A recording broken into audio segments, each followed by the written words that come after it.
श्री आञ्जनेय अष्टोत्तरम्। ॐ आञ्जनेयाय नमः। ॐ महावीराय नमः।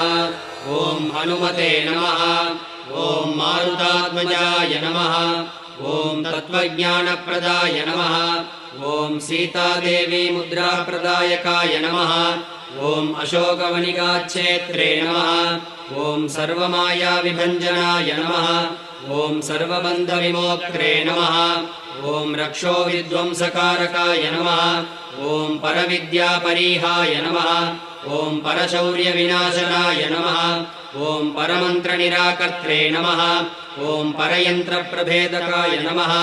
ॐ सर्वग्रहविनाशिने नमः। ॐ भीमसेनसहायकृते नमः। ॐ सर्वदुःखहराय नमः। ॐ सर्वलोकाचारिणे नमः। ॐ मनोजवाय नमः।